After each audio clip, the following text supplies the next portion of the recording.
tsaya ka yi tunani, ka riga ka zana resistance da support ɗinka, ka yi nazarin komai, ka yi settings ɗin duk abin da ya kamata ka yi. The regulations hit, sell everything now! It's dumping hard, get rid of it! Amma kwatsam sai ka ji labari daga Elon Musk ko wani jawabi daga Donald Trump ko kuma wani news kan wani abu, sai kaga coin ɗinka ya ruguje a cikin minti 5. Me ya faru da strategy ɗinka? Shin technical analysis ɗin ya daina aiki ne?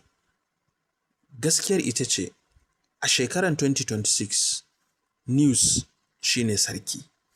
Idan baka san yadda za ka mu'amalanci labaran duniya ba, ko da kai ne gwanin zana chat, to za ka rinka asara ne kawai. A yau zan nuna muku dabaru da nake amfani da su don tsira da kuma samun riba a wannan kasuwar ta hayaniya. Kar ka tsallake ko sakan ɗaya domin wannan shine sirrin manyan traders. Shin wai me yasa chat ba sa aiki a lokacin news ne? Mafi yawan traders suna kuskuren tunanin cewa chat shine komai. Amma ku sani chat yana gaya mana abin da ya faru ne a baya. Labari kuma shi news yana gaya mana abin da zai faru ne yanzu. Lokacin da Elon Musk ya yi tweeting kan Dogecoin, ko lokacin da Trump ya ba da sanarwa kan US Bitcoin Reserve, to babu wani support level da zai tsayar da kasuwa. Psychology ɗin mutane yana canzawa nan take daga logic zuwa emotion, tsoro ko kadai.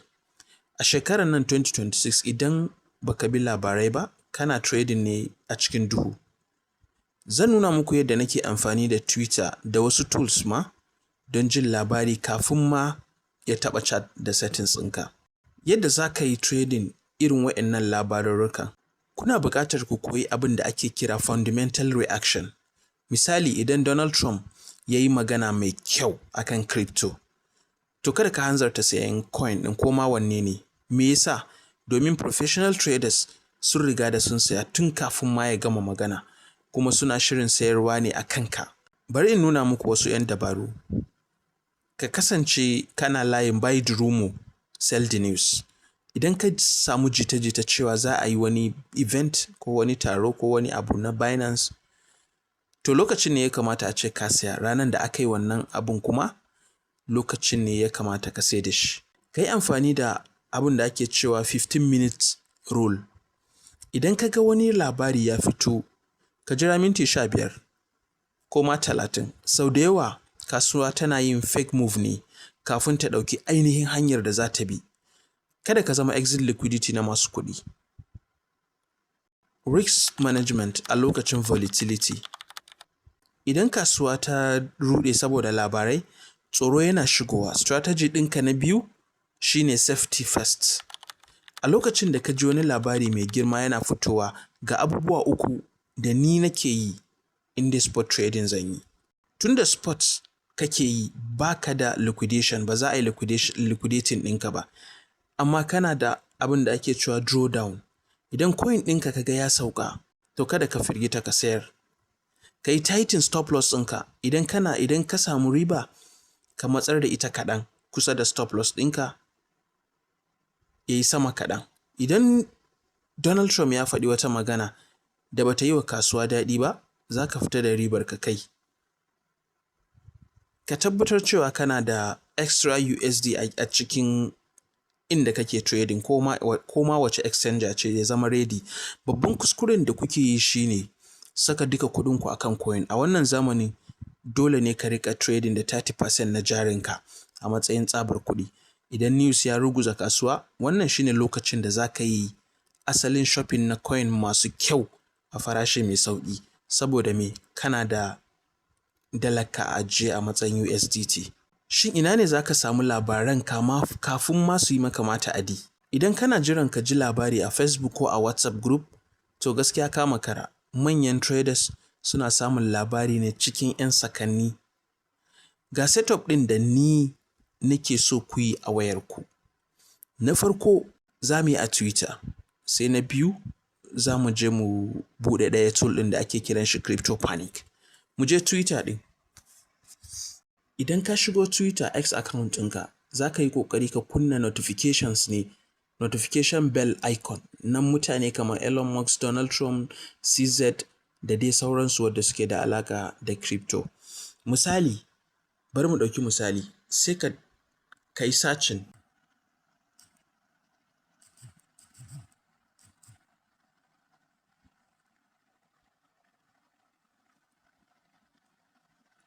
wannan shine account na Elon Musk. Abin da za ka yi sai ka zo sama wajen ƙararrawa sai ka danna all post na farkon nan, duk abin da ya yi magana a kai za a yi notifying ɗinka, kai kuma za ka gani. Sai ka bi kansu gabaki ɗaya. Wannan shine mai Binance, maganarsa tana da matuƙar tasiri a wannan space ɗin.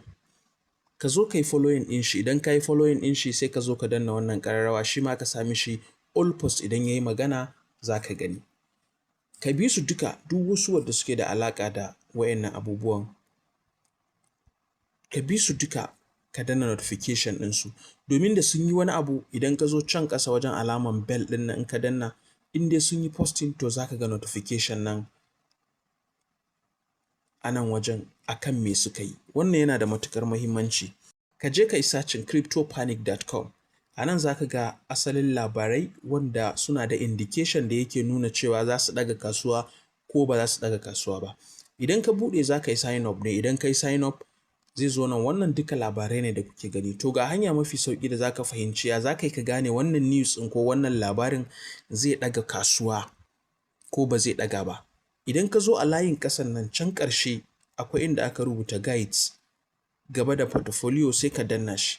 Da ka danna shi sai ka zo ƙasa. Abu na biyu, wannan na biyun za ka danna how to use the market sentiment on crypto panic. Sai ka danna shi. Da ka danna shi sai ka zo ƙasa zai baka bayanan. Abin da yake nufi kenan, shi kansa market sentiment ɗin zai nuna maka wasu alamomi da idan ka gansu su ne za su ɗaga kasuwa, idan kuma ka gansu wasu daga ciki su za su karyar da kasuwa. Misali abin da yake nuna mana anan, idan kun ga na farkon like mai yatsan nan, wannan yana nuna akwai good news kenan, positive ne akan wannan, ko ma akan wani coin ne idan ka ga hannu. Na biyu, idan ka ga hannu yana kallon ƙasa to indication ne na cewa akwai matsala kenan. Na uku shine za ka ga arrow gashi nan, a green upward arrow yana kallon sama, to wannan yana nuna cewa wannan labarin zai iya ɗaga wannan coin ɗin kenan.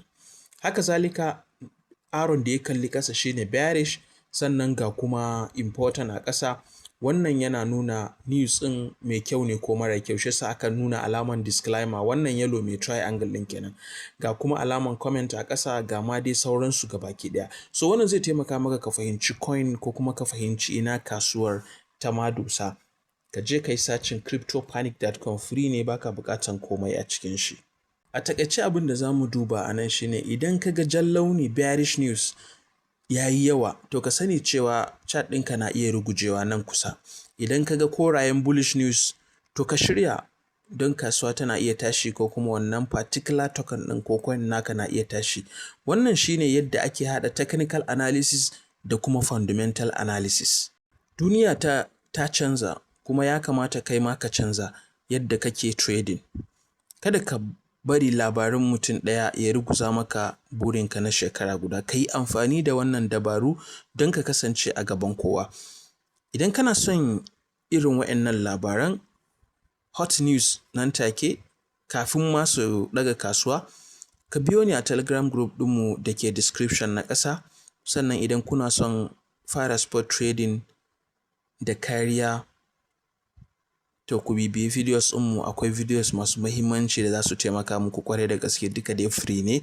Ga nan tambaya a gare ku, wani labari ne ya taɓa ruguza muku strategy a baya? Shin na Elon Musk ne ko kuma na CZ ne? Ku rubuta mana a comment mu gani. Na gode. Sai mun haɗu a video na gaba.